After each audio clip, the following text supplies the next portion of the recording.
Hey, you guys, welcome back to the show today. Listen, we're going to be talking about something, man. We're going to be talking about money.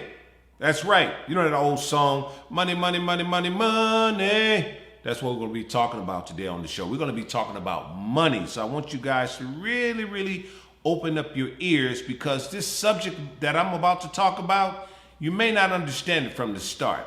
But the subject basically is that only suckers save money. I'm going to say that again. Only suckers save money. Now, you may be saying to yourself, what the heck is he talking about? I was taught that I have to save money all my life. You guys, I want you to keep an open mind. I'm going to give you guys some information that's going to help you. But once again, only suckers save money. And I'm going to just jump right off into it. You guys know exactly how I do it. I'm going to jump into it. The bottom line is this, you guys. First of all, we have to change our mentality when it comes about money. We have to change our mentality, and we have to understand one thing first before I even get started. The first thing you have to really begin to realize and recognize is that money needs us. I'm going to say it again. Money needs us. Money needs you. I'll give you guys an example. If I set $10,000 on this table to the right of me, at $10,000, I set it on this table, I can leave that $10,000 on that table for 1 month sitting on that table, and that $10,000 can't do anything but just stay there. But if I pick that $10,000 up and use it, guess what? That $10,000 can literally make something happen for me or buy something for me. So money needs us, plain and simple. And I guarantee you guys, and I want to let you guys know this, if you chase money, it's definitely going to get away from you. Now, once again, getting back, I digress to only suckers save money. I want you guys to keep an open mind. Now, when I get through talking to you guys are going to understand how to save money the right way, okay? Because put this in your data bank. When you save money, it can't just be singular. You have to save, invest. I'm going to say that again. Save and invest at the same time. However, let's talk about it. Let's just jump right into it. See this dollar bill? This dollar bill that I'm showing you guys has no value. So what the heck is this guy talking about? The dollar bill has no value? No, it has no value. I'm going to explain it to you guys. The same dollar bill that people lie over, murder over, kill over, cheat over, that same dollar bill has no value. I want to give you guys some valuable information. Now, the dollar bill used to be backed by gold. So it said basically, pay the bearer $1 in gold for $1 US dollar. So the dollar bill originally was backed by gold. Then the dollar bill basically was backed by silver because all of the gold is gone. So then we had something that was called a silver certificate. Those of you guys are really young, you're not going to know exactly what I'm talking about. But the baby boomers know exactly what I'm talking about, the silver certificate. There was a dollar that was called the silver certificate dollar, which means pay the bearer $1 in silver for $1 US dollar. So now we see the gold is gone, the silver is gone. So now the US dollar says note, like a house note, like a car note. It's borrowed. It has no value. So if a depression took place in the streets of America tomorrow, the dollar bill wouldn't have any value at all. Okay? So now that we see that the dollar bill has no value, and these are facts, now we're going to move on and go along with what I mean by only suckers save money. See, I'm trying to show you guys how to do it the right way. Now, let's think about it. The banks in America, on average, only give us minus 1%.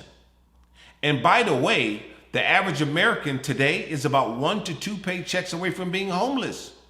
And 1 out of 3 Americans carry credit card debt. This is before the pandemic, folks.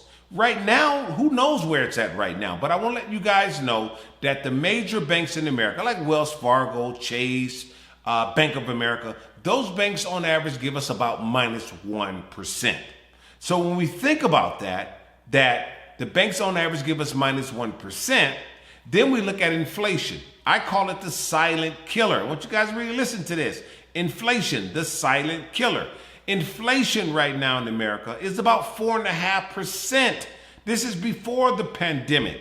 And now we just found out just the other day that the stimulus package bill has passed for $1.9 trillion, which is going to create even more inflation. But let's just say right now, inflation is 4.5%. So when we think about this, the bank on average is giving us minus 1%. Inflation is 4.5%. So we have to have at least 5% or greater, folks, in order to beat taxes and inflation. Think about that. So I want to give you guys some games, some information. I want you guys to see how it goes, because you guys got to really listen to this. Now, we go to the bank. We put our monies in the bank. The bank on average give us minus 1%. The bank is not a sucker. The bank don't save our money. They don't save our money. It's something that's called fractional banking. They don't save our money. They take our money and they put it in the market and they get all of the compounding interest. Think about that. But what do? We get flat interest. So folks, we have to learn how to move away from that APR and get into the APY. That's annual percentage yield. We got to get into the compounding interest. The only way you're going to be able to beat, you guys, taxes and inflation, you got to have compounding interest. So today, you could literally be saving monies in the bank and losing money at the same time. Why do I say that? Because every year, taxes and inflation goes up and the value of our money goes down. So if you're not receiving compounding interest, folks, your money is not growing, it's actually going. So when you are literally dealing with your dollar bills, I'm talking about that dollar bill that people once again fight over, lie over, cheat over, die over. This dollar bill that has no value, you better learn exactly how to use this dollar bill to work for you and not against you. What I mean by that, you have to take that dollar bill and you have to be able to invest it.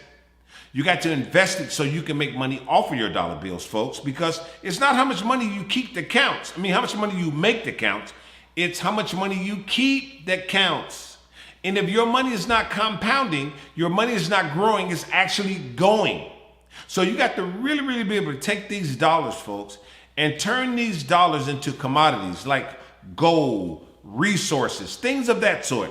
And it's something that I recommend for everyone. I want you guys to know this. Listen, make sure before you start investing into things, make sure you have a general understanding and an idea about what you're investing in. There's a golden rule that I always keep. I call it the 50-30-20 rule. Your goal should be is to try to live within 50% of your monthly income. And 30%, folks, should go towards like enjoyment, things of that sort, taking care of yourself. But 20% should go towards saving, investing, and not just saving, because only suckers save money. If you follow the traditional way of saving, I'm telling you, you're going to be dead out of luck. Your money is not going to be growing. Your money is going to actually be going. Once again, because every year, keep in mind that taxes and inflation goes up, and the value of your money goes down. So make sure your money is making money for you. And as I said, and as I say all the time, when you save money the right way, when you invest money the right way, you're gonna have money for a lifetime and not a lunchtime. So once again, you guys, keep in mind, this dollar bill is meant to be used. It has no value. It's not how much money you make that counts, it's what you keep. And also, make sure that you're investing in the right things. And your greatest asset, I want you guys to listen to this. Your greatest asset is your mindset. I'm going to say that once again. Your greatest asset is your mindset. So, keep your game tight. Keep your mind right. And last but least, as always, be a gentleman. And make sure you guys subscribe to this channel. Also, comment. I want to hear from you guys. If you got a question, you want to ask something about finance, I'll be more than happy to answer that for you guys. Take care. Look forward to seeing you guys on the next show. Don't forget to subscribe. Take care, you guys.